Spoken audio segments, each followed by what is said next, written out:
수기로 빼곡히 적어오셨어요. 네. 우리 박문성 해설위원님은 총평 일단 좀 총평이요. 예. 강론으로 이제 좀 잠시 후에 들어갈 텐데. 총평을 좀 짧게 하겠습니다. 예.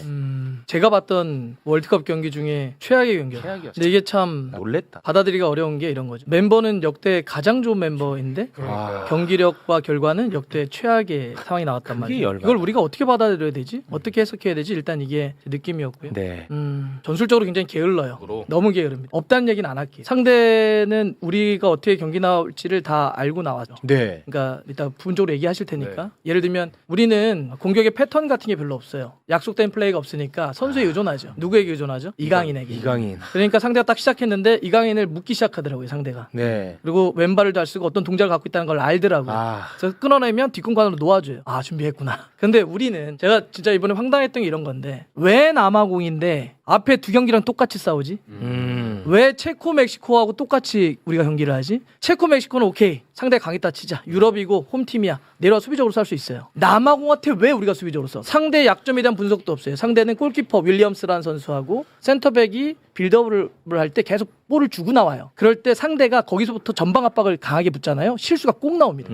다 얘기했어요. 모든 해설자들, 모든 남아공 경기 본 사람들이 그래서 강하게 전방 압박해라. 전방 압박 한 번을 안 합니다. 상대한 특징이 없어요. 근데 제가 왜 그럴지 생각했더니 오늘 아침에 새로운 인터뷰가 나왔어요. 홍명보 감독이. 그걸 그런가요? 듣고 나서 제가 고개를 끄덕거립니다. 어떤 내용이죠? 제가 왜 게으르다고 얘기하냐면 이렇게 표현하더라고요. 그 나중에 워딩 찾아보세요. 네. 상대에 대한 분석을 하는 것도 좋고 네. 상대에 대한 대응을 하는 것도 좋지만 네. 난 그냥 우리가 준비했던 대로 모든 경기를 똑같이 치르는 게 좋다고 판단했거든요. 홍명보 감독이 직접 한 얘기입니다. 제가 그래서 그거는 그래도 솔직하게 얘기했네. 진짜 그렇게 한 거구나. 진짜로? 상대에 대한 분석, 상대의 어떤 약점, 특징을 분석해서 우리가 어떻게 하겠다는 생각을 하지 않은 거예요. 그냥 우리 식대로 경기를 한 겁니다. 그러니까 남아공이 오든 아르헨티나가 오든 브라질이 오든 다 똑같은 거네. 우리 길 가겠다는 거죠. 그런 게 어디 있습니까? 제가 게으르다고 얘기하는 건 두 가지입니다. 상대에 대한 분석도 안 해. 충격이다. 그다음에 그거에 대한 우리의 대응에 대해서 준비를 안 해. 게으른 거죠. 아니 근데 그런 축구인은 없잖아요. 그러니까 감독을 떠나서도 그런 축구인은 없지 않습니까? 이렇게 어떻게 대응을 합니까? 사실 우리가 월드컵 본선에서는 아시아 국가는 우리를 포함해서 도전자입니다. 도전자는 쉽게 얘기하면 이런 거죠. 1대1로 우리가 싸움을 하잖아요. 월드컵에서는 다 집니다. 그러니 우리는 어떻게 해야 돼요? 팀으로 싸워야죠. 네. 객관적인 전력이 좀 떨어질 팀은 팀으로 싸워야 되고 팀으로 싸운다는 건 뭐죠? 전술적으로 싸우는 거예요. 전술, 약속. 전술을 수만 가지를 만들고 상대에 대응하고 우리의 약한 것은 보강하고 이렇게 막 수를 해도 이길까 말까 한 게 아시아 국가들에게 월드컵이에요. 네. 그런데 그 월드컵에서 뭘 상대를 분석하냐고 우리가 가는 대로 가고 싶었고 세 경기 똑같이 치렀다는 얘기를 합니다. 와. 실제 그거 찾아보세요. 오늘 아침에 얘기를 했어요. 제가 그리고 깜짝 놀랐습니다. 진짜. 와 이게 우리가 안 바뀌었다는 게 느낌이 아니라 실제 안 바꿨구나. 와 이거 진짜 홍명보 감독은 충격이다. 진짜 그렇게 치른 거구나. 아니 그러면 감독치가 왜 필요해요 진짜? 그러니까 하나도 안 먹혔군요, 아예. 그렇죠. 예. 그러니까 저는 진짜 보면서 뭘 하나도 먹히는 걸 못 봤어요. 자, 그럼 이제 강론 좀 가보면 예. 이런 거죠. 상대에 대한 분석을 안고 게을렀다는 게 아까 남아공이 볼을 갖고 나옵니다. 네. 그런데 그럴 때 나올 때 센터백과 두 명과 골키퍼가 이렇게 세 명이 삼자빌드를 해요. 세 명이 이렇게 볼 갖고 나온단 말이죠. 그럴 때 우리 공격수가 압박이 들어가면 꼭 요새 그 이번 월드컵이 골키퍼가 5초 이내 볼을 처리해야 됩니다. 네. 그래서 압박 들어가면 이제는 볼을 빨리 처리 안 하면 소유권을 주니까 당황하다가 골 많이 먹어. 그래요. 이번에 그래서 예. 자책골이나 실수에 의한 골들이 많이 나오고 있는 월드컵인데 이 브라질이 그렇게 많이 넣었더라고 지금. 자 그러면 상대에게 그렇게 전방 압박을 가해서 미스를 유발시킬 수 있는 우리나라에서 가장 전방 압박을 잘하는 선수 누굴까요? 손흥민이죠. 나는 그거 많이 봤지. 그렇죠. 그걸 우리 용어로 하자면 축구 용어로 하자면 그걸 채널링 건다라고 합니다. 채널링. 그러니까 압박을 거는데 그냥 이렇게 정면으로 가면 골키퍼가 볼을 갖고 있다 정면으로 가면 골키퍼가 좌우 오른 다 선택을 할 수 있겠죠. 그렇죠. 왼쪽 줄 수도 있고 오른쪽 줄 수도 있고. 요즘은 그렇게 압박을 하지 않습니다. 한쪽으로만 모는 거예요. 이렇게 돌아서 왼쪽을 막든지 이렇게 돌아서 오른쪽을 치는 겁니다. 그럼 골키퍼가 왼쪽을 막고 들어오니까 오른쪽으로 자기 몸을 오픈하고 오른쪽으로 볼을 주는 거예요. 그 시간 걸려. 그러면 우리 동료들은 어떻게 해요? 우리 흥민이 형이 왼쪽으로 채널린 거네. 야 반대쪽으로 그 볼 나오는 게 여기밖에 없어. 이쪽으로 다 가 있자. 그 커팅하지. 이게 바로 전방 압박이다. 그렇지. 그런데 왜 그런 경기에서 손흥민을 빼냐고요. 와, 그거 왜 이걸 뺐어요? 어떻게 안 그래도 그거 첫 번째 질문이야. 왜 뺐어? 손흥민을 선발해서 왜 뺐어? 홍명보 감독의 설명은 후반전 남아공이 체력이 떨어질 때 흔드는 카드로 준비했다는 거예요. 우리가 흔들렸 같다 이놈아. 말도 안 되는 소리 하고 있어. 상대의 약점을 분석했으면 초반부터 눌러야죠. 그렇죠. 우리가 왜 그걸 지키고 있다고 후반전에 역습을 쳐요? 우리 약팀이에요? 그건 약팀의 전력이에요. 그리고 또 하나 손흥민을 그렇게 쓰면 자 감독은 물론 전략적으로 누군가를 선발 쓸 수도 있고 누군가를 교체로 쓸 수 그건 있습니다. 그건 뭐 맞습니다. 감독의 권한이에요. 네. 전략적으로 판단할 수 있습니다. 근데 만약에 두 경기를 선발로 뛴 손흥민을 세 번째 그 중요한 경기 이렇게 떨어지면 큰일 날 수도 있는 경기에서 교체로 밀어넣었다는 얘기 뭐예요? 앞에 두 경기가 불만족스럽다는 거에 대한 표현이에요, 사실. 그죠? 그것도 맞는 겁니다. 네네. 너무 좋았으면 썼겠죠. 아 그렇겠죠. 근데 골을 못 넣거나 이랬기 때문에 일단 후반전을 돌린 거예요. 네. 자, 그러려면 안 좋았다라고 판단하려면 손흥민이 앞에 두 경기에서 뭔가를 못했어야 돼요. 네. 그러니까 즉 스트라이커가 못했다는 얘기 뭐냐면 굉장히 많은 슈팅 기회가 왔어요. 손흥민에게. 근데 그 온 기회에서 때려 넣지 못했어. 왜 손흥민이 자꾸 놓치지? 왜 이걸 못 넣지 그랬으면 그 책임을 손흥민에게 물어야죠. 네. 그런데 앞에 경기에서 손흥민 선수에게 많은 득점 기회가 왔냐고요. 안 왔지. 손흥민에게 볼이 오냐고요. 안 왔어. 오지 않았어요. 우리 멕시코 경기에서 골대 안으로 슈팅을 때린 걸 유효 슈팅이라고 하는데 그 첫 번째 유효 슈팅이 80분 넘어서 나왔습니다. 맞아. 제일 스트라이커에게 답답하더라. 볼이 오지 않는 게 문제였는데 그걸 스트라이커로 바꿔서 뭘 하냐고요. 자, 우리가 그 멕시코와 경기 때 손흥민 선수를 빨리 뺀 시간을 뭐라고 했잖아요. 네. 시간이 중요한 게 아닙니다. 손흥민 뺀 그 자체가 잘못된 거예요. 손흥민 선수가 무엇인가 못한 것이 아니라 문제는 손흥민에게 볼이 안 가는 게 안 문제였다. 가. 이번에 오영규한테도 아예 안 가더만. 그렇죠. 감기가 걸린 사람에겐 감기약을 주는 겁니다. 두통약이 머리가 아픈 사람에게 두통약을 처방하는 거예요. 그때 우리가 선수 교체한다는 건 뭐예요? 문제가 있으니 그에 대한 해법과 뭔가 변화를 주려고 하는 거 아닙니까? 네. 그때 문제는 손흥민이 아니라 손흥민에게 왜 볼이 안 가지에 대한 처방을 내렸어요. 그렇지. 자, 그거를 전술적인 해법을 제가 그랬죠. 똑같이 준비했다고. 네. 그거를 손대지 않고 똑같은 포메이션, 똑같은 전술로 남아공을 나오면서 어떻게 했어요? 사람만 바꿉니다. 오영규, 황희찬을 넣어요. 사람만. 자, 그러면 어떻게 되죠? 공격수에게 안 가는 볼이 안 가는 건 똑같아요. 똑같아. 개선하지 않았어? 그러면 오영규, 황희찬 그게 안 오면 둘은 어떻게 돼요? 자, 남아공 경기에서 오영규와 황희찬이 볼 잡는 거 보셨어요? 못 봤어요, 진짜. 문제는 그게 아니었으니까요. 그렇지. 그거를 개선해줘야죠. 그런 다음에 손흥민이 그래도 못하면 바꿔야죠. 그걸 개선하지 않고 왜 감기를 걸린 사람에게 두통약을 주냐고요. 와. 우리 대표팀은 32강 진출에는 실패하게 됐습니다. 우리 이번에 선수들 몇 면이 역대 최고라는 평가를 들었습니다. 예. 손흥민, 이강인, 김민재 유럽파로 다 채워질 정도였으니까요. 최고의 멤버인데 역사상 최악의 월드컵이 돼버렸습니다. 이걸 우리가 어떻게 받아들여야 되지? 어떻게 생각해야 되지? 특히나 이번 월드컵은 떨어지기가 어려워요. 32강 체제도 아니고 48개 국가가 참가해서 일부가 떨어지고 32강은 웬만하면 가는 겁니다. 조 4팀 중에 3위를 해도 와일드카드로 올라갈 수 있는 그런 상황이었단 말이에요. 근데 우리가 3위도 제대로 못해서 물론 3위를 하긴 했지만 낮은 3위였죠. 이게 말이 될까? 정말 충격적입니다. 지금 말씀하신 것처럼 이게 32개 나라가 경쟁했던 이전 대회를 생각해보면 이게 지금 사실 본선 진출도 못한 거다 이렇게 볼 수 있는 수치인 것이고 그래서 지금 앞서 저희 리포트에서도 말씀드렸지만 전 국민이 지금 경우의 수 따지고 있었습니다. 그렇지만 경우의 수도 결국에 그냥 경우의 수였던 거네요. 우리가 남아공에게 정말 충격적인 패배였죠. 남아공은 우리가 질 수 있는 상대가 아니었어요, 사실. 이적 시장 가치를 따져볼 때 선수들의 가치가 5배 차이입니다.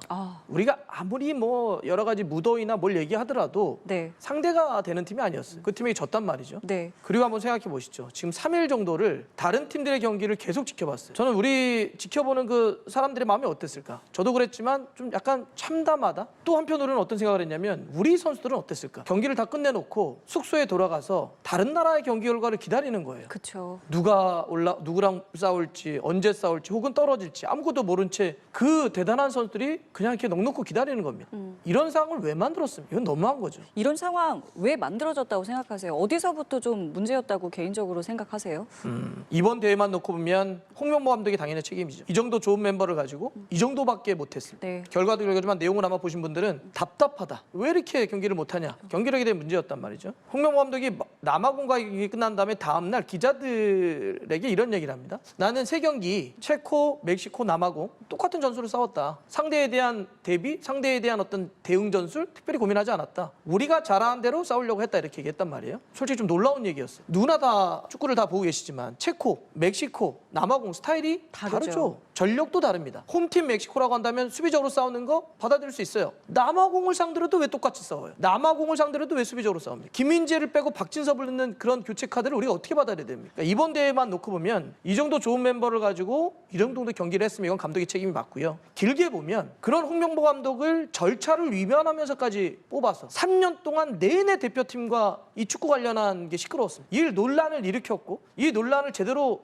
마무리도 못했고 책임도 지지 못했던 축구협회에 대한 책임도 당연히 물어야 되겠죠. 물러나야죠. 그게 순리입니다. 이 정도의 결과를 만들어냈으면 네. 물러나야죠. 근데 지금 말씀하시는 건 자진 사퇴인 거잖아요. 그렇죠. 근데 자진 사퇴를 안 한다면은 이게 또 방법이 있는 겁니까? 경질해야죠. 지금 임기는 내년 초에 있는 아시안컵까지 있습니다. 예. 어떠한 명분과 어떠한 이야기를 하면서 이어갈 수 있을까요? 지금 분위기가 완전 다운됐습니다. 한국 대표팀이 다음번 어떻게 가야 될지를 지금 갈피를 못 잡는 상황까지 왔어요. 근데 만약에 이 대회를 끝나고 나서 이번 대회를 교훈 삼아 이번 대회 경험을 축적해서 다음 아시안컵 때 잘해보겠습니다라는 말을 하는 순간 제가 이거는 회복 불가가 돼버려요. 아까 금방 얘기하셨는데 홍명보 감독은 월드컵에 2번째 기회를 받았어요. 그렇죠. 특별한 혜택을 받았습니다. 특혜를 받았어요. 우리나라 월드컵 감독들 중에 월드컵 본선 2번, 한 번도 하기 어렵습니다. 그 자리가. 거기를 2번을 자리를 잡았는데 기회를 우리 월드컵 한국 축구의 도전 역사에서 최악의 월드컵이 2번 있습니다. 그게 2014년 브라질 월드컵 알제리 경기 아마 생각하실 겁니다. 그 다음이 이번인데 공교롭게 2번 다 홍명보 감독입니다. 그동안 역대 최악이라 불렸던 2014년 브라질 월드컵을 이번에 스스로가 더 최악을 만들어버렸어요. 근데 어떻게 책임을 안 질 수 있죠? 스스로 물러나는 게 맞고요. 그러지 않는다고 한다면 경질해야 됩니다. 굉장히 지금 여론이 뭐 굉장히 단호하게 말씀하신 것처럼 안 좋습니다. 그래서 우리 대표팀 바로 한국 오는 거죠. 네, 아마 하루 이틀 정도 우리 시차가 좀 있을 텐데 바로 짐 정리해서 오면 뭐 시차가 있으니까 뭐 내일이나 이렇게 오지 않을까 그럼 싶습니다. 바로 이제 공항에서 또 홍명보 감독의 어떤 목소리를 저희가 또 들을 수가 있을 것이고 거기서 이제 또 어떤 이런 혹시라도 이 거취에 관한 이야기를 하게 될지 저희도 좀 지켜봐야 되는 상황이고요. 자, 근데 또 일각에서는 이런 이야기도 하더라고요. 우리 선수들도 이 경기를 할 때 좀 몸이 무거운 건 물론이고 좀 너무 움직이지 않으려고 했다. 좀 뭔가 선수들 간에도 문제가 있는 거 아니냐 이런 시각도 있던데 여기에 대해서는 좀 어떻게 보세요? 문제가 있었을 수도 있죠. 또 선수들의 움직임이 좀 부족했던 것도 사실입니다. 근데 우리가 이 대회를 정리하면서 이건 뭐 선수들의 그런 문제점들이 있지 않았어? 예를 들면 홍명보 감독이 남아공 경기 끝나고 딱 똑같이 이야기했습니다. 무더웠어. 선수들이 힘들어하더라. 선수들이 그러고 너무 긴장을 많이 한 것 같아. 너무 잘하려고 하는 마음이 앞서다 보니까 몸이 무거워서 또 이런 얘기를 해요. 굉장히 당혹스러웠습니다. 자, 우리 준비할 수 있는 모든 지원을 다 해줬습니다. 미국에 가서 그 고지대 훈련 2주 이상 하고 멕시코 들어갔습니다. 이란 대표팀 아십니까? 어떻게 했는지?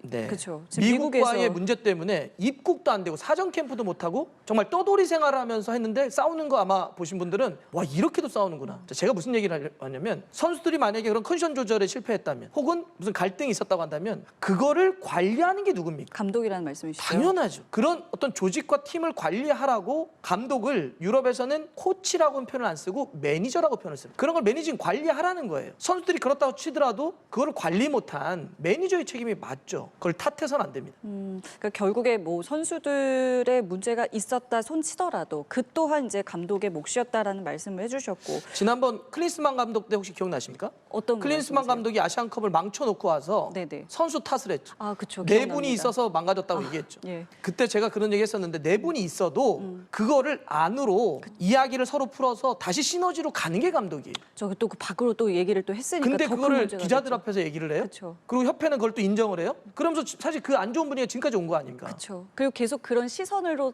많은 또 그렇죠. 팬들이 보고 뭐만 있는 안 좋으면 것도 싸웠나? 안 좋나? 정말 무능력하고 진짜 나쁜 사람들입니다. 그렇습니다. 그래서 지금 홍명 감독이 하는 발언들 저희가 굉장히 또 다 주목하고 있고, 근데 그 홍명보 감독이 이번에 또 이제 전술 측면에서 아까 뭐 전술 자체도 답답하다 하셨는데 손흥민 선수를 활용하지 않은 것에 대해서도 이게 전술적인 측면이다 아니다 이제 뭐 또 다른 것이 있을 것이다 또 여러 가지 얘기 나오더라고요. 이 부분에 대해서는 또 저희가 어떻게 이해를 해야 되는 걸까요? 저는 홍명보 감독의 전술이 없다 이런 표현까지 쓰지는 않겠습니다. 모든 감독들은 다 자기 전술이 있습니다. 예. 근데 상대적으로 게을러요. 상대에 대한 분석, 파악 다른 감독이 하는 거에 비해서는 부족합니다. 그런 의미로 게을러요. 남아공 같은 경우가 손흥민 선수를 뺐지 않습니까? 네. 남아공이 어떤 스타일을 갖고 있었다. 남아공이 어떤 걸 공략해야 된다라고 생각을 했으면 손흥민을 뺄 수 없습니다. 근데 그 홍명보 감독이 이야기한 거는 뭐 지치면 그때 넣겠다라고 했잖아요. 그것도 그러면 거기에는 그렇게 해당되는 얘기는 아니라고 생각하세요? 처음부터 지치게 하면 안 되나요? 그러니까 무슨 얘기냐면 남아공이 골키퍼나 수비수 쪽에서부터 볼을 갖고 나오는 빌드업이라고 하죠. 네네. 볼을 갖고 나올 때 상대가 굉장히 강하게 압박하게 되면 실수가 많이 일어나는 팀입니다. 다 이야기했어요. 그 약점에 대해. 그럼 우리나라 선수 중에 전방 압박을 제일 잘하는 공격수 손흥민입니다. 그리고 이재성입니다. 아, 그렇죠. 네. 앞에서부터 굉장히 압박을 잘해주죠. 상대의 실수를 유발시키는 선수들입니다. 둘 다 뺐어요. 전술적으로 치밀했습니다. 뭐 그거는 실제로 그 다음날 홍명보 감독도 직접 얘기한 거잖아요. 난 변화 주지 않았다. 예. 원래 우리대로 싸웠다라고 하는데 그런 어떤 전술적인 상대에 대한 대응, 대처 그런 의미로 제가 게으르다고 얘기하는 겁니다. 손흥민 선수 입장에서는 이번 대회가 어땠을까 싶으면 네 번째 월드컵이기도 하고 사실은 뭐 선발에서 배제된 것뿐만 아니라 이제 공격을 할 만한 이제 시간도 여러 번 이제 교체가 또 됐기 때문에 공격 포인트도 없었고 굉장히 좀 아쉬운 월드컵이었을 거잖아요. 그렇죠? 그래서 많은 팬들이 또 손흥민 선수가 어떤 또 인터뷰를 할지도 굉장히 좀 주목하는데 개인적으로 좀 어떻게 보셨어요? 손흥민 선수 입장에서요. 좀 안타깝죠. 제가 아까 우리나라 월드컵 최악의 월드컵이 두 번 있었다. 네. 14년과 지금. 지금. 그 처음과 마지막을 뭐 마지막이 더 안 될 수는 있겠지만 네. 그 두 번을 다 손흥민 선수가 2014년 때는 월드컵 데뷔였고 그쵸. 이번에는 사실 미국으로 이적하면서까지 그건 직접 밝혔잖아요. 의지를 보였죠. 네, 월드컵이 미국 대륙에서 열리기 때문에 내가 이적을 하는 데 있어서 이것도 중요한 참고였다라고 하는데 그 정도로 준비를 했고 그 정도로 열심히 하고 싶어 했는데 이렇게 마무리가 되어버리니까 사실 선수들에게 월드컵은 커리어에 되게 중요합니다. 커리어를 어떤 쭉 이어가는 데 있어서도 중요하지만 선수들의 어떤 가치가 또 달라지죠. 아, 월드컵 그쵸, 무대에서 잘하면 오 잘하는데 잘하는데 이강인 선수도 지금 유럽 무대에서 또 관심을 갖고 있었잖아요. 이 월드컵에 좀만 더 잘했다고 한다면 자신의 가치가 훨씬 더 올라갈 겁니다. 근데 이렇게 허무하게 허망하게 조별리그에 탈락을 했기 때문에 선수들도 커리어에 심각한 타격을 받을 수 있다 이런 얘기를 드리고 싶습니다. 참 여러 가지로 좀 아쉬울 수밖에 없는 이번 월드컵인데 글쎄요. 어디서부터 그럼 다시 좀 되짚어봐야 되냐. 일각에서는 이참에 뭔가 다시 하나둘씩 좀 뜯어봐야 된다는 이제 목소리들도 좀 있더라고요. 보시기에는 글쎄요. 어디서부터 다시 좀 시작을 해야 된다고 생각하세요? 경기는 질 수 있죠. 월드컵, 조별리그 통과 못할 수도 있습니다. 뭐 축구가 그렇죠. 그런데 비단 이번 월드컵만 이런 거 아니잖아요. 그렇죠. 우리 지금 한국 축구를 둘러싼 한국 대표팀을 둘러싼 문제가 2, 3년 동안 똑같은 게 반복됐고요. 더 길게는 한 10년 정도 되는 것 같은데 계속 약간 좀 무능력하다. 뭔가 앞으로 나가지 못하고. 그러니까 예를 들면 더 길게 보면 이번에 일본 대표팀과 우리랑 비교해 보세요. 그러니까. 90년대까지만 하더라도 축구는 최소한 축구에 있어서만큼은 일본은 우리에게 상대가 안 됐습니다. 어디서부터 좀 갈라진 거예요? 어디서부터 달라졌다고 보세요? 우리 프로리그 K리그보다 일본 프로리그인 J리그는 90년대 초반에 만들어집니다. 우리가 10년 늦게 출발해요. 10년 늦게 출발하면서 일본이 어떤 고민을 하느냐? 자, 우리가 일본보다 라이벌보다 그러니까 일본이 한국보다 10년 늦게 출발했으니 따라잡자. 그리고 더 나아가서는 어떤 세계 축구의 정상까지 한번 노려보자. 이렇게 하면서 100년 계획을 짭니다. 그 100년을 가기 위해서 50년 플랜을 짜고요. 그걸 가기 위해서 30년, 20년, 10년 이런 플랜을 다 짜놨어요. 그걸 보고 있으면 놀랍습니다. 지금 그대로 가고 있어요. 그렇습니까? 그대로 가고 있어요. 그래서 여기까지 온 거예요. 일본이 모리야스 하지메라는 감독 하나 뽑아서 이렇게 온 게 아니에요. 그런 큰 플랜에 여기 있는 겁니다. 제가 한번 되묻고 싶은 게 한국 축구의 100년 플랜이 이런 게 있다는 걸 혹시 들어보신 적이 있으십니까? 저는 못 들어봤습니다. 많은 분들이 못 들으셨을 겁니다. 왜냐하면 제대로 돼 있는 게 없으니까요. 그런 플랜이 쫙 있어야 거기서 우리가 이만큼 가고 이만큼 가고 이만큼 가고 우리가 어떤 축구를 지향하는데 그거에 맞춰서 그러면 선수 육성은 이렇게 지도자 육성은 이렇게 하지 않겠습니까? 근데 어디로 가고 싶은 방향이 없으니 그냥 그때 감독 선임하고 그때 대처하고 그때 하는 겁니다. 그러니까 우리는 어떻게 해요? 하늘에 떨어지는 천재에게 기도하죠. 차범근 내려주세요. 박지성 내려주세요. 손흥민 내려주세요. 이렇게 하늘에만 믿는 기도만 하고 있는 상황이니 축구가 제대로 가겠습니까? 그래서 저는 기도하는 사람 말고 이 플랜을 짜는 사람 그런 조직으로 만들어야 돼요. 축구협회를 완전히 뜯어 고쳐야 됩니다. 축구협회를 일단은 뜯어 고쳐야 된다. 축구협회가 한국 축구에 있어서는 그냥 그야말로 리더고 네. 거기 머리잖아요. 두뇌기 때문에 여기를 바꾸지 않으면 나머지는 너무 격가지라고 생각합니다. 그러니까 거기서부터 시작해서 아까 말씀하신 뭐 지도자부터 뭐 선수 육성 여러 그럼요. 가지 큰 계획까지 바꿔야 된다 생각하신다. 알겠습니다. 오늘 말씀 저희 여기까지 듣도록 하겠습니다. 지금까지 박문성 축구 해설위원과 함께했습니다. 말씀 감사합니다. 그 사실은 월드컵 대표팀 구성될 때부터 제가 문제 제기했던 게 두 가지예요. 하나는 감독이 국민들 국민들로부터 신뢰를 잃었어요. 그건 맞습니다. 공정한 절차를 통하지 않았죠. 두 번째는 감독이 공부를 하질 않았어요. 네? 공부를 하질 않았어요. 자, 월드컵 대표팀 감독이 되고 나서 많은 평가전을 했죠. 네. 그때마다 쓰리백 얘기만 했어요. 네. 그래서 지난번에 최욱 씨가 얘기했던 아주 재밌는 멘트가 있잖아. 골 넣을 때 어떻고 뭐 먹을 때는 어떻다. 뭐 그런 멘트를 하잖아. 전술. 네. 근데 득점은 늘리고 실점은 그렇죠. 줄여라. 그럼 무조건 이기는 거죠. 그건 진리예요, 진리. 근데 지금 홍명보 감독이 월드컵 내내 공격에 대한 얘기는 코멘트가 하나도 없었어요.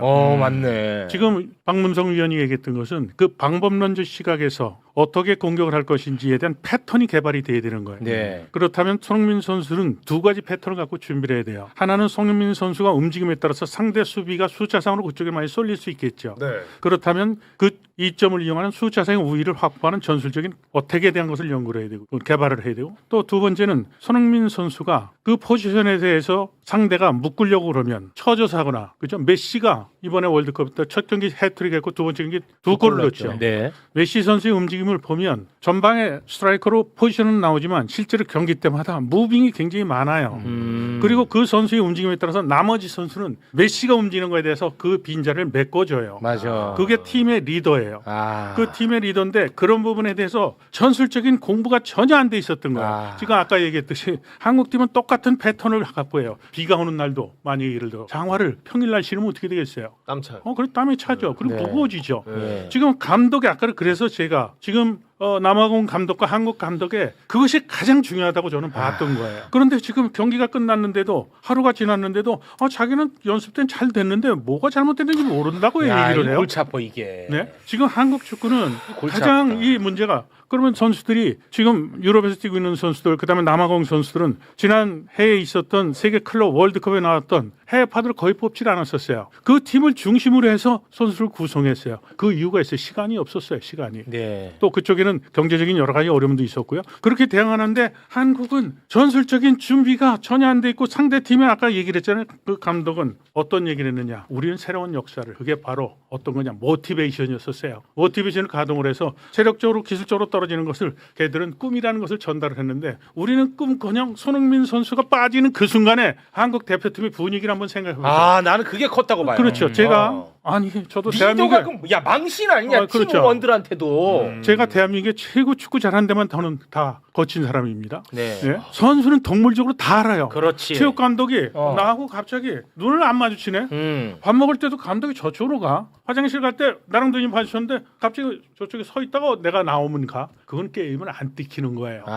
그건 동물적이에요. 제가 학교 다닐 때 대학에요. 자 고대부터 먼저 얘기죠. 고연전을 하게 되면 연고전을 하게 되면 그때 동단운동장에서 할 때 관중석이 없었어요. 별 응원단 들어오죠. 그 선수들에게 티켓을 2장을 줘. 2장을. 그러면 그 받은 그 선수들 입장에서는 이걸 부모님 갈까? 그래서 여자친구 줄까? 뭐 이제 고민하죠. 근데 게임을 못 뛰는 친구들은 그것을 친구한테 주지를 않고 화장실 가서 찢어요. 아이고. 이 스포츠는 26명의 엔트리가 있는데 뛰는 건 11명이 뛰어요.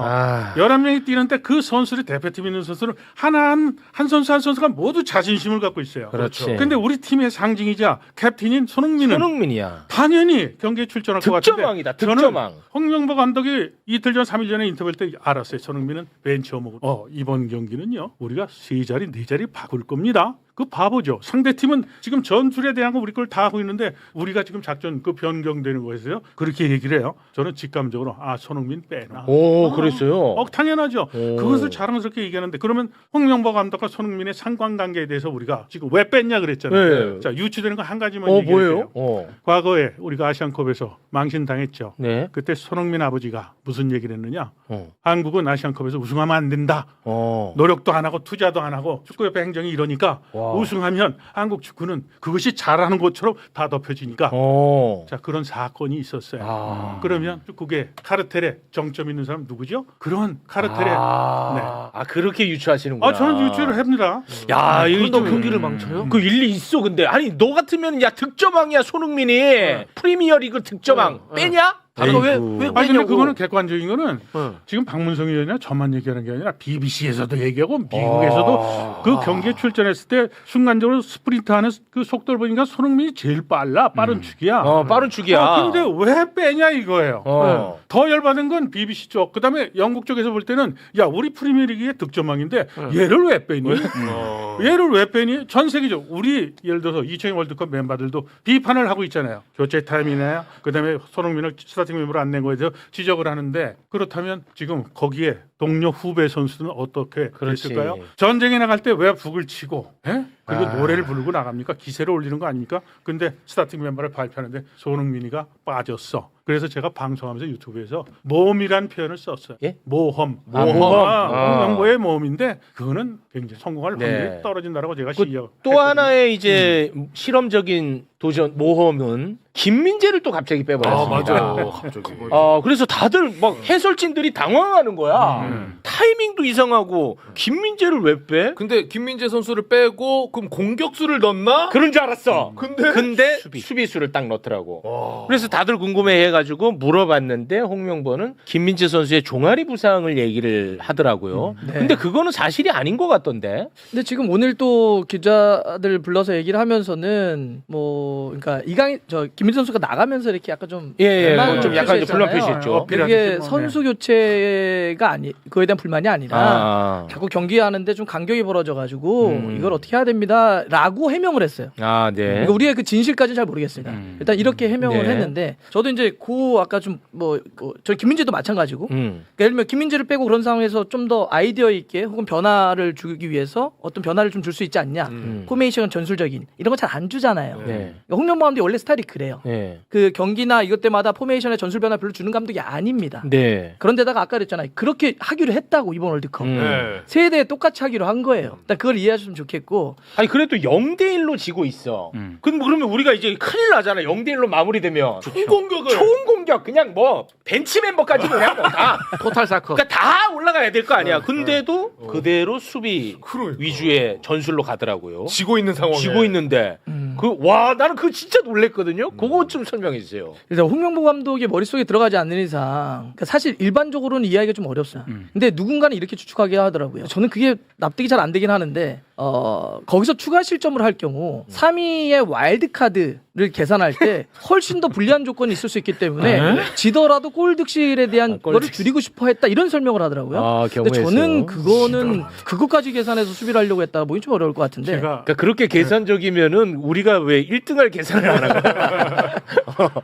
와. 그날 경기는 지난번에도 얘기했지만 경기력은 체력적으로 기술적으로 전술적인 것을 합친 것이 경기력인데 그 세 가지의 경기력의 요인은 당일날 심리적 요인이 지배를 한다. 상위 개념이. 그래서 기분도 좋아야 되고 감독과 약속한 것도 그것이 잘 이루어져야 되고 근데 경기하면서 행동 심리적 측면에서 보면 한국 선수들이 이강인이가 볼을 접어놓고 하다 끊겨 드리블하다 두 번 세 번 뺏겨 짜증이 나 그리고 받아야 될 선수가 안 나와 근데 그 상황은 이강인만 보는 것이 아니라 다른 포지션에 있는 애도 오영규도 최전방에 스타팅 멤버로 들어가서 기분 좋게 들어갔는데 볼이 안 와 황희찬은 사실은 울버햄튼에서 컨디션이 오래 안 좋았는데 안 볼이 좋았어. 갔는데 드리블하다 끊겨 이태석이 나가서 크로스했는데 골문 뒤로 가 그거 좀 잘안 모든 됐어. 것이 요인 분석을 해보면 다 안 되는 거야. 안 돼. 그래가지고 이렇게 되면 어떻게 되냐면 운동 에너지 소비가 굉장히 급격히 이루어져요. 자 0대1로 지고 있어. 시간은 한데 그리고 지금 김민재 선수가 그럼 빠지면 축구를 한 초등학생도 아는 거야. 지금 조별리그인데 남은 시간에 골을 터뜨려야 되는데 수비수가 누워? 와, 나 놀랐어. 여러 가지 요인들이 가만히 놓고 보면 놀랬어. 한국 대표팀이 경기력에 대한 컨센트레이션 하는 그 요인들이 와르르 무너진 거예요. 네. 그래서 이제 우리가 훈련을 잘했느냐, 그렇지 않으면 선수의 컨디션 관리를 잘했느냐, 그렇지 않으면 아까처럼 식중독에 걸리느냐, 뭐 이런 것도 체크하는 것이 중요하지만 선수들이 경기에 기분 좋게 할 수 있도록 하는 거예요. 그래서 스포츠 심리학자들은 선수들을 훈련시킬 때 강조하는 게 뭐냐, 칭찬은 8이나 9를 해라. 그리고 지적할 사항이 있으면 공개적인 장소가 아니라 불러서. 그것도 성격도 차이가 나면. 그래서 선수들이 그 경기 하루 전, 이틀 전은 굉장히 예민한데 그러면 감독과 마주치는 선수는 아까 얘기했지만 동물적 감각을 갖고 아 내가 못 뛰는구나. 근데 이 명단을 발표했어요. 근데 자신들이 생각할 때는 우리 팀의 캡틴인데 그러면 선수 스스로가 갖고 있는 심리적 상태는 어떻게 됐을까요? 후반전에 들어오는 손흥민 선수 얼굴을 한번 보셨어요? 자, 그 손흥민 선수 들어갔을 때 내가 손흥민 입장이라 그러면 어떻게 경기에 집중을 하고 할까요? 동료 선수는 또 어떤 심정이었을까? 근데 그것들이 물타임 있잖아. 그 물 마시는 하이드레이션 타임. 브레이크. 그때 전 세계 최고의 슈퍼스타 손흥민이 뒤치다거리 하고 있더라고. 내가 그 너무 가슴이 아팠어요. 나가지는 않았으니까. 그러니까요. 제가 이 전술적인 어떤 게으름이나 부족함에 대해서 얘기를 하는데 제가 오늘 이 또 하나의 워딩 세 경기를 똑같이 치렀다라는 워딩과 더불어서 두 번째 충격을 받았던 거 그대로 읽어드릴게요. 홍명보 감독은 어제 졸전을 벌인 이유와 관련해서 몬테레이의 무더위라는 환경적 요인을 언급했다. 그래서 이렇게 표현합니다. 큰 따옴표로 나왔습니다. 다른 이유를 찾아보려고 했더니 그렇게 많이 나오질 않는다 이유가. 지금 그 환경적인 맥락이야. 면에서 어려움을 겪지 않았냐 하는 생각이 든다 그러면서 너무 무더웠다. 자, 우리만 경기장 따로 썼어? 제가 이게 제가 할 얘기가 참 이건 많은데 아이고. 일단은 그냥 저 남아공 가봤거든요. 남아공? 남아공. 네. 남아공 월드컵 때 한 달 있었어요. 네. 네. 덥긴 덥죠. 이게 사람들이 아프리카 그러면은 다 똑같은 우리의 머릿속에 그 그림이 있잖아요. 네. 막 사자 나올 것 같고. 네. 남아공은 펭귄사입니다. 제가 남아공에서 펭귄을 봤던 사람이에요. 펭귄이요? 펭귄이 있어요. 케이프타운 가면 펭귄이 있습니다. 그러니까 일반적 아프리카하고는 날씨가 좀 달라요. 그래요? 그리고 요하네스버그 같은 경우는 고지대입니다. 좀 선선한 데예요. 그러니까 아프리카에 비해서. 기본적으로 이 무더위가 절대적으로 남아공에 유리하다 그렇게 얘기할 수 없다고요. 제 얘기는.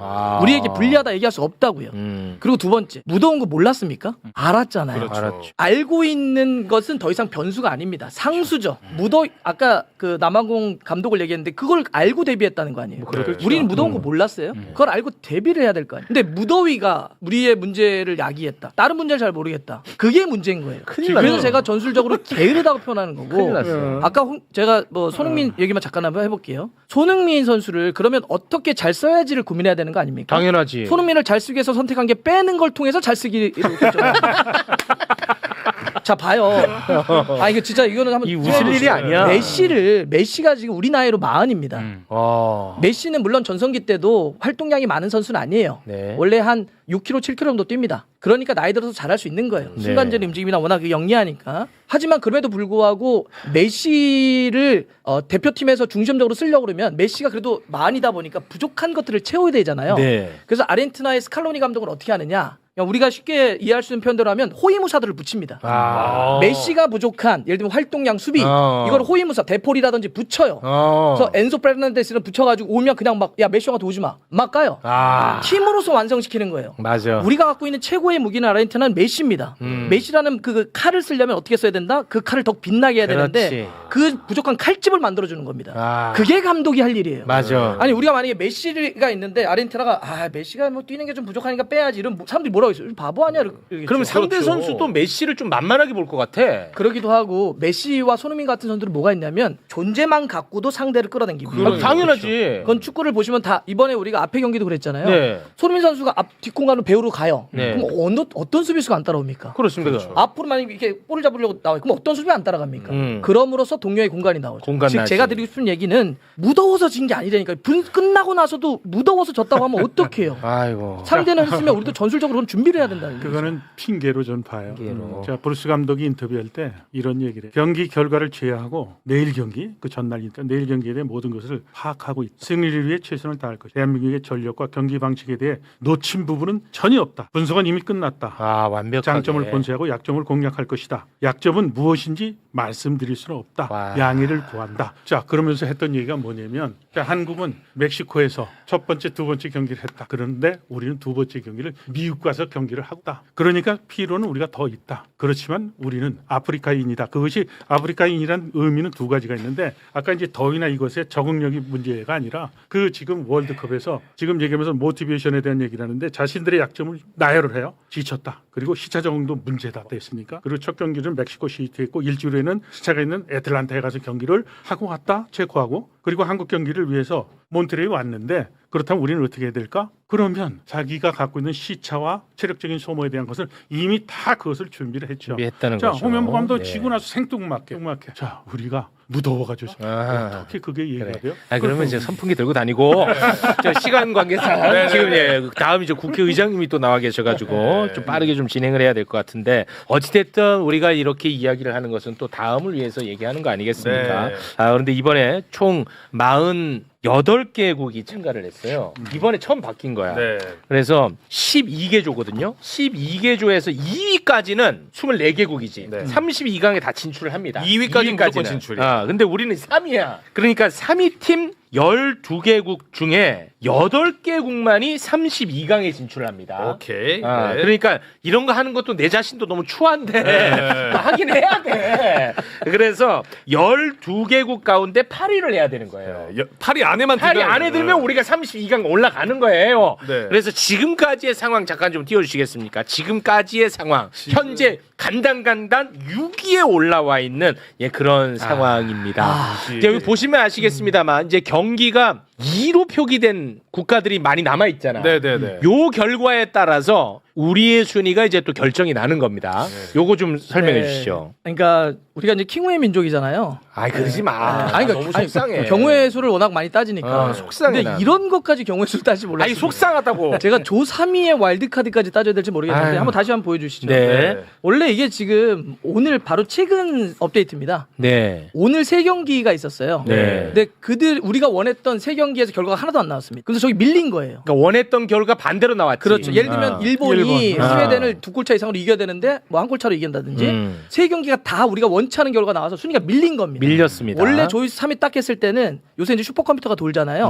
3위 밀렸지만 와일드카드로 대한민국의 32강 갈 확률은 85% 정도가 됐어요. 근데 지금 오늘 3경기 딱 치고 나서 50% 절반 밑으로 떨어졌습니다. 와, 진짜. 그리고 나머지가 이제 6가지의 경우의 수가 남았어요. 총 9개가지 경우의 수가 있었어요. 네. 경기마다. 3개가 날라갔습니다. 쭉. 앞으로 6가지의 경우의 수에 따라서 이제 우리가 거기서 반타작을 해야 돼요. 쉽지 않은 확률이 됐고요. 아 그래? 아, 이거 또 하나 어려워? 이제 이게 어려운 게 뭐냐면 슈퍼컴퓨터는 어려워? 이 조별리그 3번째라고 하는 변수를 고려하지 못합니다. 무슨 얘기냐면 슈퍼컴퓨터는 이런 거죠. 만약에 뭐 스웨덴하고 카보베르데가 붙어요. 그러면 거기서 뭐 전력이나 선수를 넣겠죠, 컴퓨터가. 그럼 누가 이긴다고 할까요? 스웨덴이 이긴다고 해요. 네. 그게 일반적으로 슈퍼컴퓨터가 할 수 있는 일인데 조별리그 3번째는 그렇게 치러지지 않습니다. 만약에 너랑 나랑 비기잖아? 그럼 둘 다 올라가? 그러면 서로 엉덩이 뺍니다. 그래서 월드컵 역사에서 가장 지루한 경기들이 다 조별리그 3차전에 나와요. 아 그래. 금방 끝났던 파라과이 경기가요. 네. 딱 그렇게 했습니다. 아이씨. 둘 다 그래? 비기면 올라가니까 90분 내내 그냥 서로 그래서- 이렇게 바라봐요. 아 그래. 그래서 그랬구나. 그래서 문제는 뭐냐면 지금 이 확률이라고 하는 것도 다 그냥 아까 했던 약간 그 가짜예요, 가짜. 우리가 떨어질 확률이 꽤 그러니까 있습니다. 산술적 확률이고 맞아요. 현실적 확률은 전혀 다를 수 있다. 그들은 서로가 야 이렇게 대충 이렇게 하면 이기잖아. 그래. 짬짬이가 가능합니다. 이 큰일 났네. 짬짬이가 가능해요. 와. 서로 좋은 게 좋은 거다 하면서. 맞아요. 이제 한국이 6위로 밀렸고 7위부터 10위 반이 있죠. 거기에 이제 중요한 거는 득실에서도 지금 대한민국은 마이너스 1인데 남아 있는 팀 중에서 0을 갖고 있는 팀이 카보베르데하고 벨기에가 있어요. 네. 이런 여러 가지 변인들이 있기 때문에 또 이것은 어떻게 보면 인공지능이나 이쪽에서 다루기가 굉장히 어려운 것이 이 변인들을 갖다 넣는데 그것은 통계치가 누적된 경기 수가 많으면 그것에 대한 값에 대한 것이 신뢰도가 높은데 이건 경기 수가 작아. 그래서 그 부분에 대해서는 지금 어떻게 엉켜서 넘어갈지가 모릅니다. 그럼 이거 진짜 이거 상황이 쉽지만은 않군요. 근데 저는 상황도 안 쉽지만 저는 이런 현재 자체가 너무 처참하죠. 비현실적이고 초라해, 초라하지. 우리 선수들 한번 생각해 보세요. 지금 우리 선수들 어떻게 하고 있는지. 너무 자존심 세 번째 상하겠지. 경기 끝났는데 우리 과달라라로 갑니다. 우리 베이스 캠프니까 베이스 캠프. 가서 야 우리 어떻게 해야 돼? 아이고. 우리 올라가는 거야 떨어지는 거야 상대도 아무것도 결정된 게 없어요. 다 시무룩해요. 캐리어에 지금 반은 쌓아놨겠죠. 어떻게 되는지 모르니까. 아이고. 왜 우리가 역대급 멤버를 가지고 이런 상을 만들어 놓냐고. 와. 우리 선수들 이렇게 김 빠지게 만들어 놓죠. 거기에 또 열받네. 결정적인 약점이 이제 작용이 돼요. 그게 뭐냐면 열받네. 우리가 지난번에 여기서 출정식도 안 했죠. 네, 안 했습니다. 그리고 고지대에서 훈련한다고 일찍 갔죠. 일찍 갔습니다. 제가 지난번에 여기 방송 나와서 그랬잖아요. 스포츠 과학자들은 합숙 훈련하면 2주 이상 하게 되면 그것은 역기능이 있다. 근데 우리는 지금 들어간 지가 지금 한 달 넘었어요. 그리고 지금 또 이것이 우리가 A조기 때문에 먼저 지금 경기를 했잖아요. 나머지 조들이 경기하는 또 시간이 가요. 그래서 중간에 한국 선수들이 결혼한 사람들은 뭐 가족이 왔으면 미팅 시간을 주고 근데 그렇지 않은 선수는 어떻게 됐을까요? 분위기도 안 좋아. 또 이게 운동 생리학적으로 선수들의 생체 리듬도 여러 가지 문제 있어. 가지 경기 요인들이 사실은 꿀조였었어요. 우리는 사다리 타기에서 진짜 32강으로 꿀조였어. 가면 너무나 이렇게 완벽하게 맞아. 짜여진 것이 없었는데 우리 스스로가 그거를 갈 길을 걷어찬 거예요. 우리가 남아공 얘기할 때 뭐라고 했냐? 굳이 뭐 눈 뜨고 뛸 필요 있느냐? 아니 뭐 하려고 또 뭐 축구야 왜 신고 하냐? 뭐 이런 얘기까지 했었단 말이야. 네. 근데 이 지경까지 됐습니다. 네. 네. 근데 아직까지 뭐 완벽히 마무리가 된 건 아니니까 그래도 마지막까지 저는 기도를 하도록 하겠습니다. 네. 더 뭐 이야기를 나누고 싶습니다만 시간 관계상 여기에서 좀 마무리를 지어야 될 것 같습니다. 아 처참하네요 좀. 그래도 뭐 32강 열심히 응원하겠습니다. 아니 올라가야 응원을 하지. 일단은 지금은 기도해야 돼. 응원이 필요가 없어 기도 열심히 지금은. 하겠습니다. 지금은 기도. 기도 메타. 32강 올라가면 또 다시 응원. 알겠습니다. 이렇게 갑니다. 네. 네. 만약에 32강에 올라간다. 그러면 지금 이제 또 일각에서 홍명보 사퇴론 막 나오잖아요. 그거는 현실성은 없는 거죠. 본인이 물러나거나 협회가 경질하는 것밖에 없잖아요. 두 가지 경우일 수밖에 없는데 지금은 할까요? 그거는 뭐 쉽지 않은. 네. 사실은 경기 끝나고 그 카메라 앞에 서서 그 전 세계 이제 가는 국제 네. 신호였기 때문에 감독의 책임이다라고 얘기를 해서 금방 후속적인 뭔가 있겠다라고 했지만 책임을 한다는 그것도 물 뜻으로. 건너간 것 같아. 아. 좀 계산해 보니까 32강에 들어가면 그 또 한번 개겨 볼까 뭐 이런 거죠. 아, 그런가요? 네. 실제 표현이 코멘트를 어떨지 했습니다. 오늘 모르겠는데. 새벽에. 우리 32강 만약에 확정되잖아. 온 국민이 우리에게 박수 칠 것이다. 라고 홍명 감독이 코멘트를 했습니다. 와, 진짜 어떻게 그렇게. 와, 멘탈은 내가 일단 담는다. 아, 돈 받는다, 나 돈 받아.